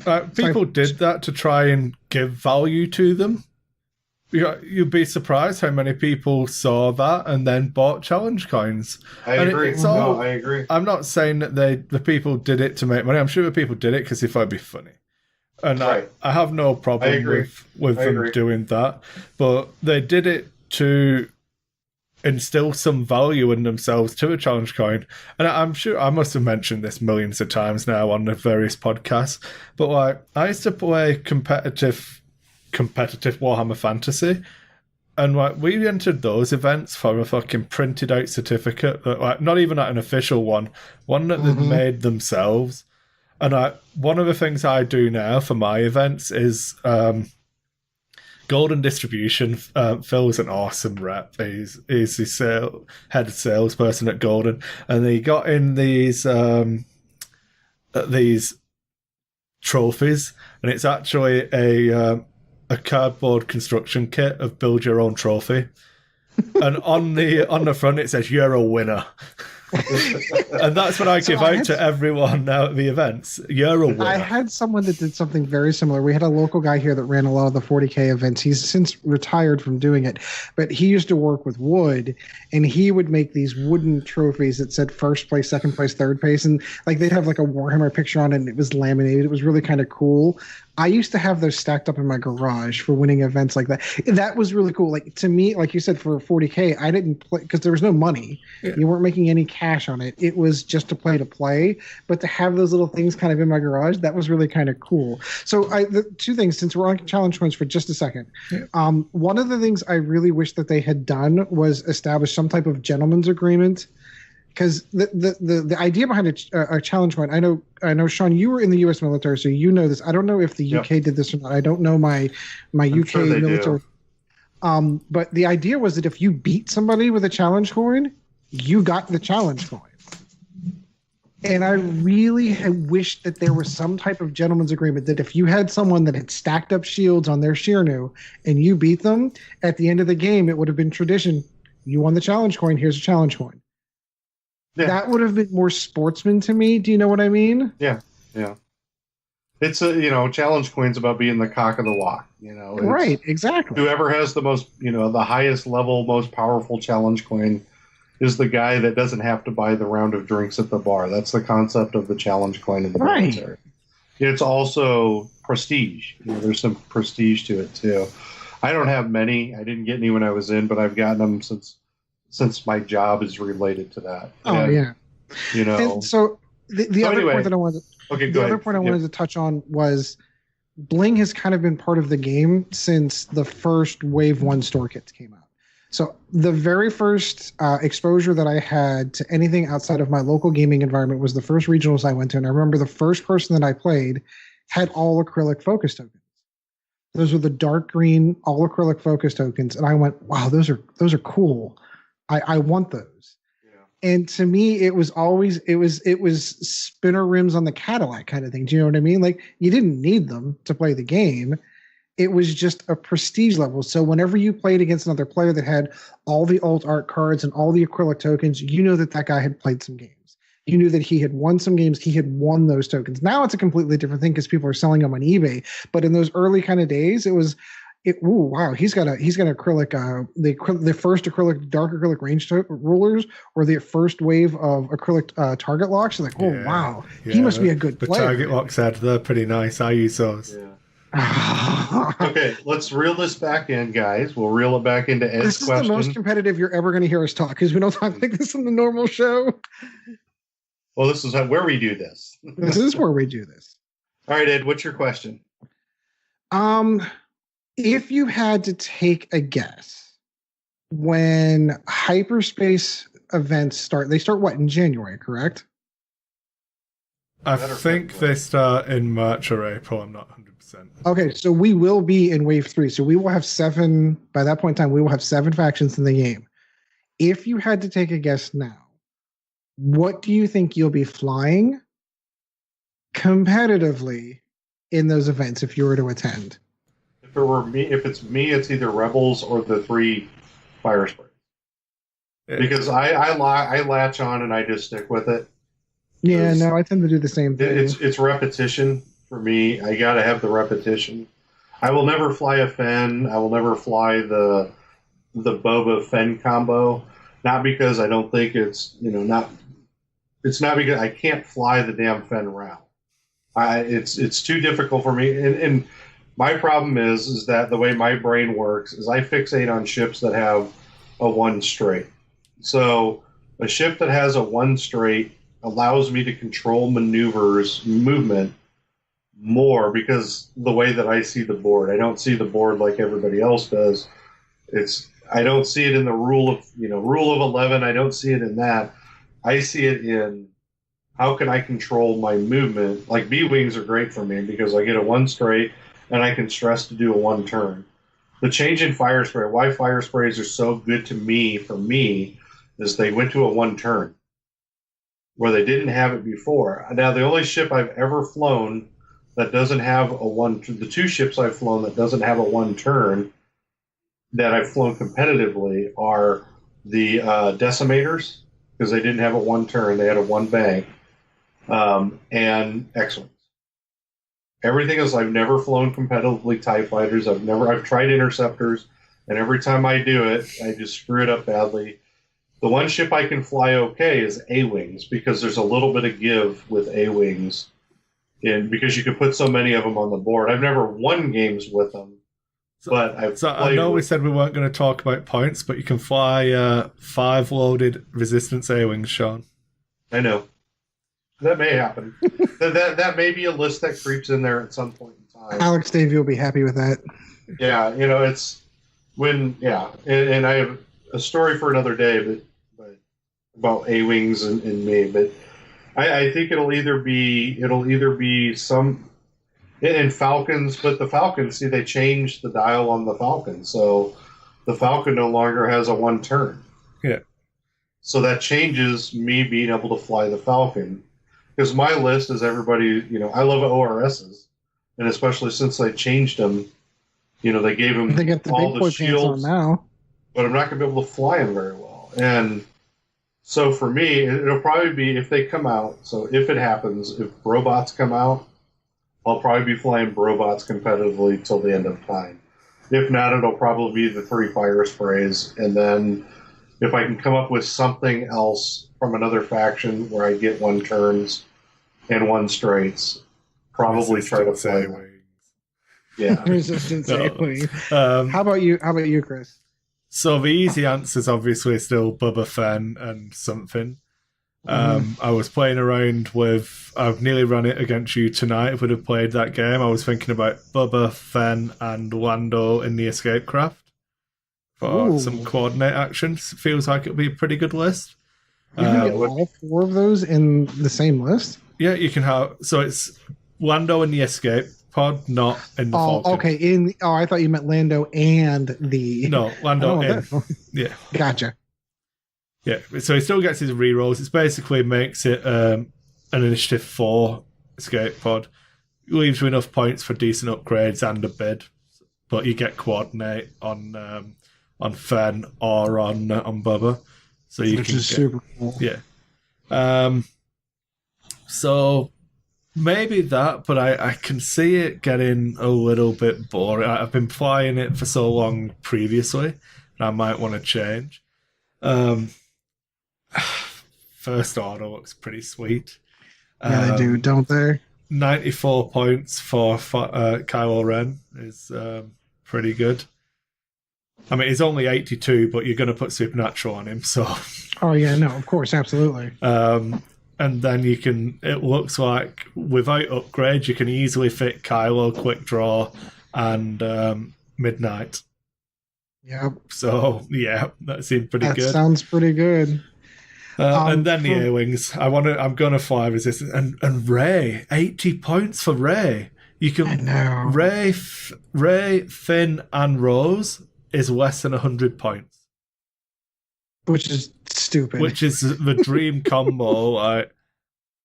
I can add a blank, I can spend a blank for a target lock, and then I don't even need to worry about Rey's force powers for these rerolls. I can just spend a target lock when I just got... It's crazy. And it's like less than 100 points. I'm convinced that the Rey's Falcon is cheaper because it has less hit points, but I think it's going to be a better, more popular ship because it gives you more on Poe. Poe is 34 points in old money. And he has a better chassis because the T-70 is better than it was. Oh, yeah, it's way better than it was. And he has push limits built in. At 34 points in old money. So, yeah, you're looking at like a Rey Poe kind of direction. So for me, I think I'm still going to find something in the Imperials. I really still think that like Supernatural Vader and like a mini swarm maybe sounds good to me. I'm really struggling with the Imperials after this. I mean, to be perfectly honest, as excited as I am, I'm looking at all those going, how do I beat Bobo? In honesty, balls out swarm. See, that was the other option I was cut Vader and just go with the balls out swarm. Jamming Bubba's not bad either. So the Reaper. So ironically, from before 2.0 was actually out, and I was talking about the Vader, Reaper, and 2 Strikers. That's actually back to being legal in hyperspace now. It is. It is. The second thing, though, I'm going to find it really difficult not to buy in on Republic. to be able to if fly we're talking Jedi. Republic, so I remember. We are talking Wave 3. The buzz droids and stuff is all of it. I'm going to be so cool. But I'm going to park them on there with heavy laser cannons. Choo-choo, choo-choo. Yeah, no, I think just the idea, because keeping in mind, one of the things that was keeping all of the Force users on the table for anything on the Imperial side was the generic Inquisitors. Well, they're gone. Yeah. So you're going to have generic Jedi pilots out there that you could run a list. Like, I like the idea of running Anakin and a couple of other generic Jedi and just see how dangerous Jedi could be in combat. That's gonna be really hard not to run and just have fun with. I agree. I haven't looked at the point cost. I don't know how they work out, but that just sounds like a fun list to play. Yeah, I think just with the adding more factions, it just makes it more fun. Makes it more exciting, in my opinion. So I think this is actually run as long as one of our regular shows, Chris. So maybe you can. I'll have to actually. I was expecting 45 minutes to an hour. Then I was like, we'll be done in 90 minutes instead. And then it was, okay, we're just going. Let's do this. Yeah, we just went off on many, many tangents. That's for sure. Oh, no, of course. We were not in focus. Yep, it is actually getting a little bit late, so I am going to have to jump out here myself. So we'll close this in focus out. Thanks, guys, for joining us. Sean, always good to talk to you, my friend. Yeah, it's great to be here. Kind of took your shoes over for a little bit there, Ed. And, that was cool. I'm glad you enjoyed it. It's one thing I like about this is we get closer to this, and now that this is out, it's really just now I'm ready to go. For X-Wing, I'm ready to go. So. Great talking to you guys. Hopefully we'll have another one of. Chris, always good to talk to you, my friend. Yeah, looking forward to it. We'll definitely have to get a Skype game in as well, and a Vassal game. Outside of this recording, that's what we were supposed to do tonight, and then this news dropped, and we're like, no, we need to talk about this. Yeah. That'll be something else we can do for patrons. But yeah, I think thanks to everyone who's watching this, because you should all be patrons. And absolutely. Yeah, good effort. Full 2 hours worth of content for you. Absolutely. All right. So that's going to do it for this Lack of Focus episode 4. Let us know what you're thinking on this one. I'm really kind of curious. Shoot us some feedback back on the Facebook page. I'm really kind of curious to see what the rest of the fan base out there is looking, the X-Wing fans out there, to see what are their reactions. I haven't tuned into the nerd hate yet, but I have a feeling I know where it's going. In any case, we'll see you for our regular show coming up in the next week or so. And until then, guys, fly casual. Thank you once again for joining the Lack of Focus X-Wing podcast. Check out Dice Hate Productions for all of the latest episodes, and we'll be looking forward to seeing you again next episode.